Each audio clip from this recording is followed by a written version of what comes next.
ಭಾರತದ ಸನಾತನ ಧರ್ಮ ಪರಂಪರೆ ಸಂಸ್ಕೃತಿಯನ್ನೇ ತನ್ನ ಧ್ವನಿಯನ್ನಾಗಿಸಿಕೊಂಡು ಉಸಿರನ್ನಾಗಿಸಿಕೊಂಡು ಮುನ್ನಡೀತಾ ಇದೆ. ಒಂದು ಸಂಸ್ಥೆ 100 ವರ್ಷಗಳನ್ನು ಪೂರೈಸುವುದು ಸಾಮಾನ್ಯವಾದ ಸಂಗತಿ ಅಲ್ಲ. ಜನಮತವಿರಬೇಕು, ಜನಾಭಿಪ್ರಾಯವಿರಬೇಕು, ಜನ ಸಹಕಾರವಿರಬೇಕು, ಪ್ರೀತಿ ಒಲವು ಎಲ್ಲವೂ ವ್ಯಕ್ತವಾಗಲೇಬೇಕು. ಆದರೂ ಕೂಡ ಈಗ ಸಮಾಜದಲ್ಲಿ ಈ ಸಂಸ್ಥೆಯ ಬಗ್ಗೆ, ಸಂಘದ ಬಗ್ಗೆ ಅಪಸ್ವರ ಎದ್ದಿದೆ, ಅನುಮಾನಗಳೆದ್ದಿದೆ, ಸಂದೇಹಗಳೆದ್ದಿದೆ, ಕುಹಕವನ್ನು ಮೀರಿದ ಟೀಕೆ ಟಿಪ್ಪಣಿಗಳು ನಡೀತಾ ಇದೆ.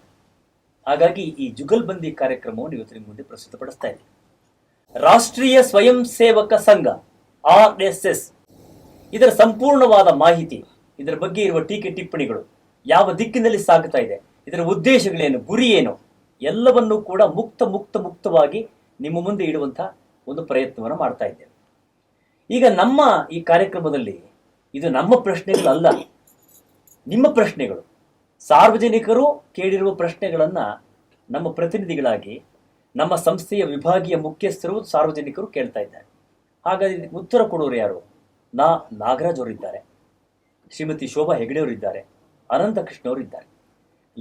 ಲಕ್ಷ ಮಂದಿ ಸ್ವಯಂ ಸೇವಕರು ಅನಂತ ಶ್ರದ್ಧೆಯಿಂದ, ನಿಷ್ಠೆಯಿಂದ ನಿರಂತರವಾಗಿ ಈ ಸಂಘವನ್ನು ಕಟ್ಟಿದ್ದಾರೆ, ಬೆಳೆಸಿದ್ದಾರೆ, ಬೆಳೆಸ್ತಾ ಇದ್ದಾರೆ. ಹಾಗಾದರೆ ಯಾತಕ್ಕೋಸ್ಕರವಾಗಿ ಇವರು ದುಡಿತಾ ಇದ್ದಾರೆ ಅನ್ನೋದನ್ನ ಈ ಜುಗಲ್ಬಂದಿ ಕಾರ್ಯಕ್ರಮದಲ್ಲಿ ಇವತ್ತು ನೇರ ಪ್ರಸಾರ ಮಾಡ್ತಾ ಇದ್ದೇವೆ. ಬನ್ನಿ ಕಾರ್ಯಕ್ರಮವನ್ನು ಪ್ರಾರಂಭ ಮಾಡೋಣ. ಎಲ್ಲರಿಗೂ ನಮಸ್ಕಾರ. ನಾನು ಹೆಚ್ಚು ಕೇಳೋದಿಲ್ಲ, ಎಲ್ಲರಿಗೂ ಗೊತ್ತಿರತಕ್ಕಂಥ ಪ್ರಶ್ನೆಯನ್ನೇ ಕೇಳಿಬಿಡ್ತೇನೆ. RSS ಯಾವಾಗ ಪ್ರಾರಂಭ ಆಯಿತು, ಏನಿದರ ಉದ್ದೇಶ? ಚಿಕ್ಕದಾಗಿ ಹೇಳ್ಬಿಟ್ರೆ ಬಹುಶಃ ಎಲ್ಲರಿಗೂ ಗೊತ್ತಿದೆ, ಹೇಳ್ಬಿಟ್ರೆ ನಂತರ ಮುಂದುವರ್ಸಕ್ಕೆ ಅನುಕೂಲ ಆಗುತ್ತೆ. ತಾವೇ ಹೇಳಿದಂತೆ 100 ವರ್ಷಗಳ ಹಿಂದೆ 1925ರಲ್ಲಿ ರಾಷ್ಟ್ರೀಯ ಸ್ವಯಂ ಸೇವಕ ಸಂಘ ಶುರುವಾಯಿತು. ಒಂದು ಸಂಸ್ಥೆ ಅನ್ನೋದಕ್ಕಿಂತ ಇದೊಂದು ಆಂದೋಲನ. ಈ ಸಮಾಜದಲ್ಲಿ ಒಂದು ಬದಲಾವಣೆ ಆಗಬೇಕು. ಹೊರಬಂದಂಥ ಸಂಸ್ಥೆ ಅಂತ ಹೇಳೋಣ. ಅದನ್ನ ಯಾರೋ ಶುರು ಮಾಡಿದ್ರು, ಆಫೀಸು, ಸೀಲು, ಬೋರ್ಡು ಆ ಥರ ಅಲ್ಲ. ಸಹಜವಾಗಿ ಒಂದು ಮನೇಲಿ ಮಗು ಹುಟ್ಟಿದಾಗೆ ಅದು ವಿಜಯದಶಮಿ ದಿನನೇ ಹುಟ್ಟಿದಂಥ ಸಂಸ್ಥೆ ಇದು. ವಿಜಯದಶಮಿಯಿಂದ ಈ ವಿಜಯದಶಮಿಗೆ 100 ವರ್ಷ. ಡಾಕ್ಟರ್ ಹೆಡ್ಗೇವಾರ್ ಅನ್ನೋರು ಅದರ ಸಂಸ್ಥಾಪನೆ ಮಾಡಿದರು. ನಾಗಪುರ, ಮಹಾರಾಷ್ಟ್ರದಲ್ಲಿ ಇರ್ತಕ್ಕಂಥ ನಾಗಪುರದಲ್ಲಿ ರಾಷ್ಟ್ರೀಯ ಸ್ವಯಂ ಸೇವಕ ಸಂಘ ಶುರುವಾಯಿತು. ಉದ್ದೇಶ ಏನು ಅಂತ ಬಹುಶಃ ನೀವು ಕೇಳಿದೆ ಅಂತ ತಿಳ್ಕೊಂಡಿದ್ದೀನಿ. ಸಂಘದ ಹೊಸ ಉದ್ದೇಶ ಅಂತ ಏನಿಲ್ಲ. ಯಾವ ಉದ್ದೇಶ ಇಟ್ಕೊಂಡು ನಮ್ಮ ಶಂಕರಾಚಾರ್ಯ, ರಾಮಾನುಜ ಅಥವಾ ಆಚಾರ್ಯ ಪುರುಷ ಇರ್ಬೋದು, ಮಹಾಪುರುಷ ಇರ್ಬೋದು, ವಿವೇಕಾನಂದರಂಥವ್ರು ಇರ್ಬೋದು, ಅಥವಾ ಗಾಂಧೀಜಿ ಅಂತವ್ರು ಇರ್ಬೋದು, ಅಂಬೇಡ್ಕರ್ ಅಂತ ಇರ್ಬೋದು, ಎಲ್ಲರೂ ಈ ದೇಶ ಚೆನ್ನಾಗಾಗಬೇಕು ಅನ್ನೋ ಉದ್ದೇಶಕ್ಕೆ ಕೆಲಸ ಮಾಡ್ತಾ ಇದ್ದಾರೋ ಅದೇ ರೀತಿ ಎಲ್ಲ ರೀತಿಯ ಚಟುವಟಿಕೆಗಳನ್ನು, ಅಂದರೆ ಕ್ರಾಂತಿಕಾರಿಯಾಗಿ, ಹೋರಾಟಗಾರರಾಗಿ, ರಾಜಕೀಯ ನೇತರರಾಗಿ, ಸಾಮಾಜಿಕ ಮುಖಂಡರಾಗಿ ಎಲ್ಲ ರೀತಿಯಲ್ಲಿ ಕೆಲಸದ ಅನುಭವವನ್ನು ಪಡೆದಂಥ ಹೆಡ್ಗೇವಾರ್ ಅವರು ಅವ್ರಿಗನ್ನಿಸ್ತು ವ್ಯಕ್ತಿ ನಿರ್ಮಾಣದಿಂದ ರಾಷ್ಟ್ರ ನಿರ್ಮಾಣ ಆಗಬೇಕು. ವ್ಯವಸ್ಥೆ ಬದಲಾದ್ರೆ ಸಾಲದು, ಬದಲಿಗೆ ವ್ಯಕ್ತಿಗಳು ನಿರ್ಮಾಣ ಆಗಬೇಕು. ಎಂಥ ಒಂದು ಒಳ್ಳೆ ವಸ್ತು ಇರ್ಬೋದು, ಅದನ್ನ ನಡೆಸ್ತಕ್ಕಂಥವ್ರು ನೋಡ್ಕೊಳ್ಳುವಂಥ ವ್ಯಕ್ತಿ ಸರಿ ಇಲ್ಲದೆ ಆದ್ರೆ ಆಗಲ್ಲ. ಹಾಗೆ ಈ ದೇಶ ಚೆನ್ನಾಗಾಗಬೇಕಾದ್ರೆ ವ್ಯಕ್ತಿ ಸರಿ ಹೋಗ್ಬೇಕು. ಅದಕ್ಕೆ ರಾಷ್ಟ್ರೀಯ ಸ್ವಯಂ ಸೇವಕ ಸಂಘ. ಬಹಳ ಒಳ್ಳೆ ಮಾತನ್ನು ಹೇಳಿದ್ರಿ. ನೀವು ಹೇಳಿದ ಗಾಂಧಿಯನ್ನ ನೀವು ಉಲ್ಲೇಖ ಮಾಡಿದ್ರಿ. RSSಗೂ ಗಾಂಧಿ ಅವ್ರಿಗೂ ವಿರೋಧ ಇದೆಯೇ? RSSಗೆ ಗಾಂಧೀಜಿಯವರಿಗೆ ಎಲ್ಲ ವಿಚಾರದಲ್ಲಿ ವಿರೋಧ ಅಂತ ಇಲ್ಲ.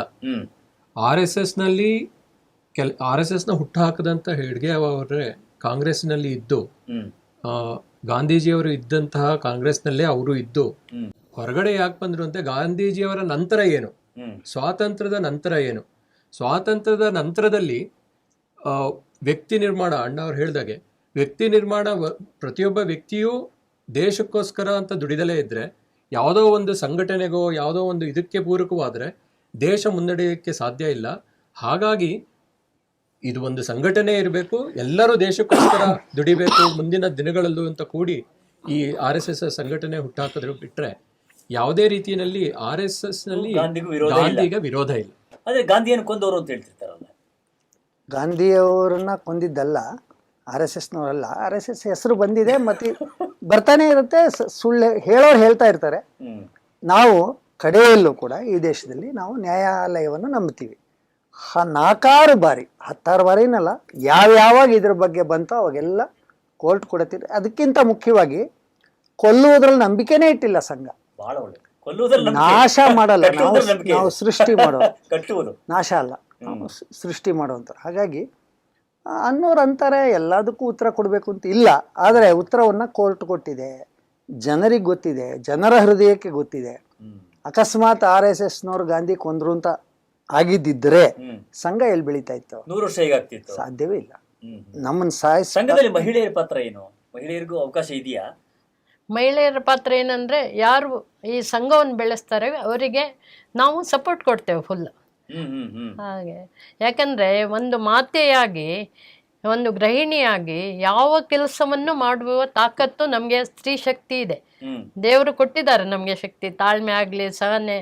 ಹಾಗಾಗಿ ಸ್ತ್ರೀಯರು ಮನಸ್ಸು ಮಾಡಿದರೆ ದೇಶವನ್ನು ಹೇಗೆ ಬೇಕಾದ್ರೂ ಬೆಳೆಸ್ಬೋದು, ಗಂಡಸರನ್ನು ಗಳಿಸ್ಬೋದು. ಹಾಗೆ ಈಗ ನಮಗೆ RSS ಥರನೇ ರಾಷ್ಟ್ರ ಸೇವಿಕಾ ಸಮಿತಿ ಅಂತ ಒಂದು ಆಗಿದೆ, ಅದಕ್ಕೂ 90 ವರ್ಷ ಆಗ್ತಾ ಇದೆ. ಅಸಂಖ್ಯವಾಗಿರ್ತಕ್ಕಂಥ ಸ್ವಯಂ ಸೇವಕರ ಅವರ ಸೇವೆ ತ್ಯಾಗಗಳ ಹಿಂದೆ ಮಾತೆಯರ ಸಹಕಾರ ಖಂಡಿತ ಇರ್ಬೇಕು, ಖಂಡಿತ. ರಾಷ್ಟ್ರೀಯ ಸ್ವಯಂ ಸೇವಕ ಸಂಘದಲ್ಲಿ ಮಹಿಳೆಯರು ಇರೋದಿಲ್ಲ ಅಂದ್ರೆ ನೇರವಾಗಿ ಪಾರ್ಟಿಸಿಪೇಟ್ ಮಾಡುವ ಸಂಘ, ಅದು ಈ ಸಂಘ ಅಲ್ಲ. ಆದರೆ ಅದೇ ಉದ್ದೇಶ ಇಟ್ಕೊಂಡು ಅದೇ ಸಂಘದ ಡಾಕ್ಟರ್ ಹೆಡ್ಗೇವಾರನ್ನೇ ಭೇಟಿ ಮಾಡಿ ಶುರುವಾದಂತಹ ಸಮಿತಿ ರಾಷ್ಟ್ರ ಸೇವಿಕಾ ಸಮಿತಿ. ನಿಮ್ ಪ್ರಕಾರ ಅದು RSS ರಾಷ್ಟ್ರ ಸೇವಿಕಾ ಸಮಿತಿ. ಯಾಕೆ ಬ್ಯಾನ್ ಆಯ್ತು? ಸಂಘವ ಅದನ್ನ ಬ್ಯಾನ್ ಮಾಡಿದವ್ರು ಉತ್ತರ ಕೊಡ್ಬೇಕು. ಯಾಕೆಂದ್ರೆ ಸರಿಯಾದ ನಮ್ಮನ್ನ ಯಾಕೆ ಬ್ಯಾನ್ ಮಾಡ್ಬೇಕು? ದುಷ್ಟರನ್ನ ನಾಶ ಮಾಡ್ಬೇಕಷ್ಟೇ, ಅಥವಾ ಅವ್ರ ಚಟುವಟಿಕೆ ಮಾಡಕ್ ಬಿಡಬಾರ್ದು. ಎಲ್ಲ ಸ್ವಹಿತಾಸಕ್ತಿ ಮತ್ತೆ ಇನ್ನೊಬ್ರು ಚೆನ್ನಾಗಾದ್ರೆ ನಾನು ಚೆನ್ನಾಗಾಗ್ತೀನೋ ಇಲ್ವೋ ಅನ್ನುವಂಥ ಹಳ್ಳೆದೆ ಅವರು.